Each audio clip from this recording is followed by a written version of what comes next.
Selamat datang di Fokus Missionaries. Sebelum menonton video ini, jangan lupa ya subscribe dan klik lonceng untuk video berikutnya. Terima kasih.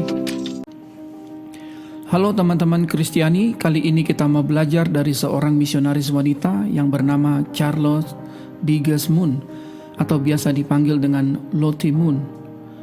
Ia adalah seorang misionaris utusan Gereja Baptis Selatan yang melayani ke Cina. Moon lahir pada tanggal 12 Desember 1840. Ia melayani di Cina hampir 40 tahun lamanya sebagai guru dan penginjil. Ia banyak mengunjungi pedalaman Tiongkok untuk membagikan Injil, terutama kepada wanita. Moon terlahir dari keluarga yang sangat kaya raya. Mereka memiliki perkebunan tembakau seluas 1.500 hektar di Vieux-Mont. Orang tuanya berasal dari gereja baptis yang sangat setia. Nama ayahnya adalah Edward Harris Moon, sedangkan ibunya bernama Anna Maria Barclay.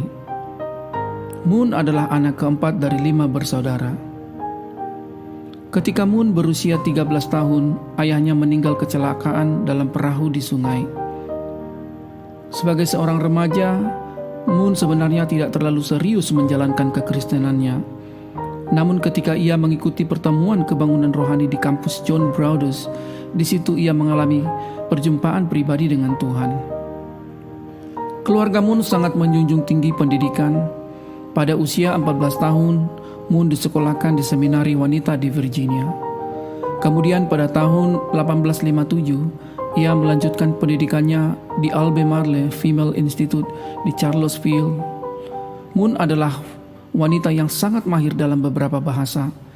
Ia bisa berbahasa Latin, Yunani, Prancis, Italia, dan Spanyol. Pada tahun 1861, ia menjadi salah satu wanita pertama di Selatan yang meraih gelar Master of Arts. Setelah lulus, Moon kembali ke kampung halamannya di Vieux-Mont. Di sana dia mengajari adik perempuannya agar dapat membantu ibunya mengelola perkebunan keluarga selama perang saudara.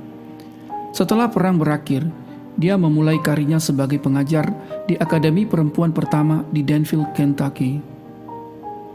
Ia dan temannya Anna Safford untuk pertama kalinya membuka sekolah menengah terkhusus bagi perempuan. Namun ada hal yang mengejutkan bagi keluarganya ketika adik perempuan Moon yang bernama Edmudia memutuskan akan pergi ke Cina Utara melayani sebagai misionaris. Pada tahun 1872, dalam acara konferensi Baptis Selatan telah memutuskan memberi kelonggaran dan kebijakan terhadap pengiriman wanita lajang ke ladang misi. Dan Moon pun segera merasa terpanggil untuk mengikuti jejak adiknya melayani sebagai misionaris ke Cina. Pada 7 Juli 1873, Dewan Misi Asing secara resmi menunjuknya sebagai misionaris ke Cina pada usia 33. Moon memulai pelayanannya di Cina Utara di Shandong.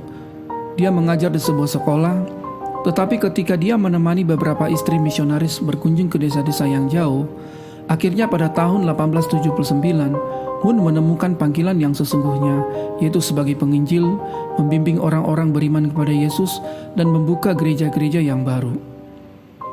Moon juga sangat peduli pada misionaris lajang yang mungkin mengalami diskriminasi. Moon sering sekali melakukan kampanye agar memberikan kebebasan bagi para misionaris wanita untuk melayani dan memiliki suara yang setara dalam proses misi. Pada tahun 1885, pada usia 45 tahun, Moon mundur sebagai pengajar. Ia pindah ke pedalaman dan lebih fokus menginjili sepenuh waktu. Di pedesaan, dia membawa wanita dan anak-anak untuk mendengarkan khotbah-khotbahnya.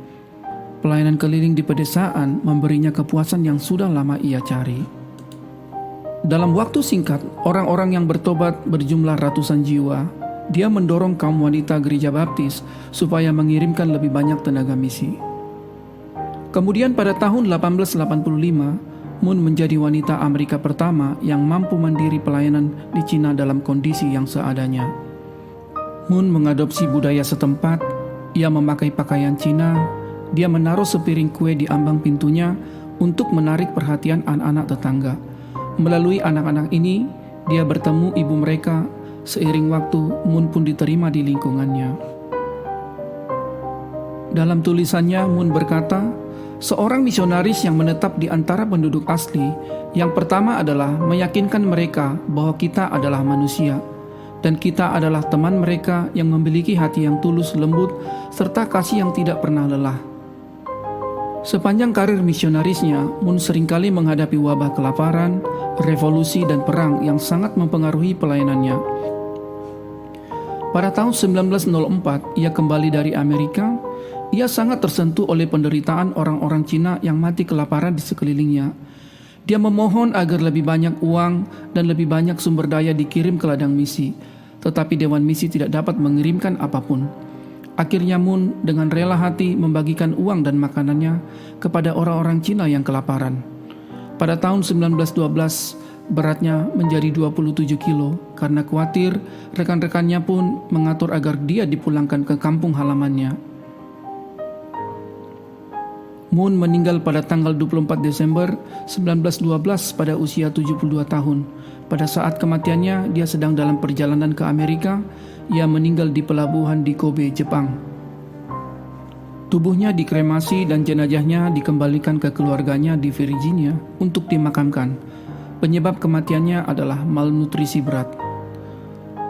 Melalui kisah, Moon telah membakar semangat gerakan misionaris di kalangan Gereja Baptis Selatan dan juga semangat Kristen lainnya.